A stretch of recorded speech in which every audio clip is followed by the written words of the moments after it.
What's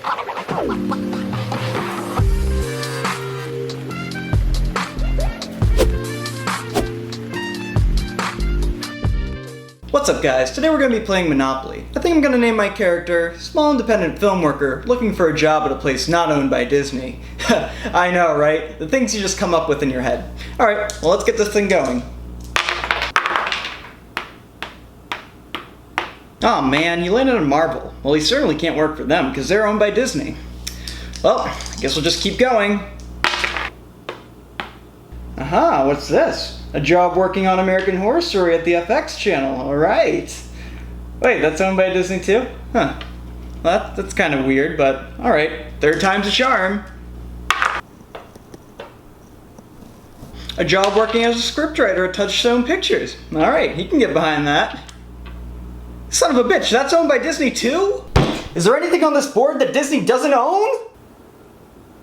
Fine, he'll work for Disney. When I was growing up in the early 2000s, up until about the early 2010s, Disney had this reputation as this wholesome company that made all these family classics for decades and decades.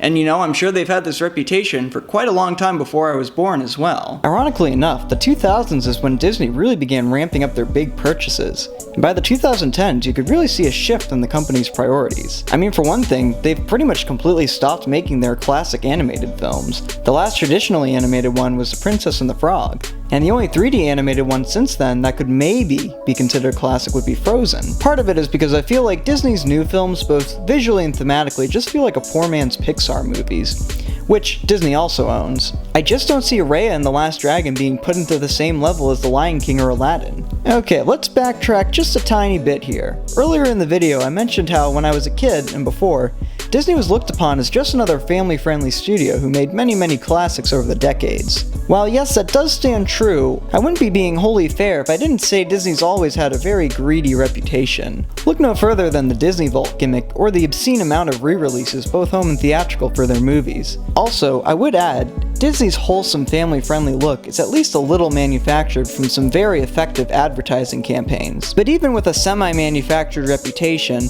and the public's general association of greed, Disney was still seen as just another film company not that long ago. It was viewed as something much simpler. Nobody made Monopoly jokes about it. But in the background, behind the scenes, Disney quietly started sweeping up companies, some of which did receive a fair bit of media attention at the time, such as the Pixar purchase, but quickly faded from relevancy until the name Disney Pixar just didn't sound strange anymore. A lot of Disney's purchases were like this. They would buy a huge company for billions of dollars, it would be a big deal for a week or two, and then nobody would care anymore. That, I believe, is why the current state of the company feels so normal, because this massive corporate entity happened over such a long period of time. So what was the turning point, and when did people start to realize just how big Disney's gotten? Well, personally, I feel that there were three pivotal pieces to this puzzle that started to widen people's perception to the big picture. The first was Disney's purchase of Lucasfilm and all of its subsidiaries. This was a massive deal back in the day when it happened, and unlike the other purchases Disney made, this one was remembered.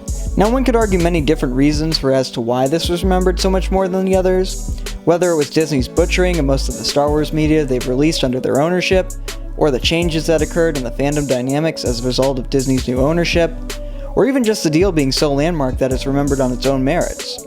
Regardless, people know Disney owns Star Wars, not in like a, oh, they own that, don't they type of way, but in a, they own that and I directly associate this company with that type of way. Because of this general idea that Disney owns Star Wars, I think a lot of people really began to think more about the nature of just how much stuff Disney owns itself. Ho ho ho, but we're not done yet. The second pivotal moment was more of a general thing. The movies Disney released during the 2010s themselves, to be precise. During this era, Disney really dominated the box office. I don't have a list in front of me, but I can assure you that at least half or more of all the massive, super successful movies released during the 2010s were made by Disney or a Disney-owned company. Marvel, Pixar, Star Wars, Disney's live-action remakes, etc., etc. were all dominant box office forces during this decade. Well, I really think this is when the idea caught on that, hey, wait a minute, all this stuff's owned by the House of Mouse. Also, the 2010s is when Disney really stopped caring all about their anime releases and focused more on their general company. I think the absence of the movies Disney was most known for probably played a factor in the shift of public opinion, too. And finally, the breaking point was the purchase of 20th Century Fox. This is the point where I think the general public threw a couple of what the fuck is because this shit's Disney's way. I remember at the time reading dozens of articles about all the legal loopholes Disney had to jump to avoid literally becoming legally considered a monopoly, so that the purchase could go through. This purchase, combined with their box office dominance during the 2010s, and their purchase of Lucasfilm, is what I think really turned the public's opinion on Disney to what they are today. Disney went from that reputation of the wholesome family studio to one of greed, corporate filth, and of course, a monopoly on the media industry.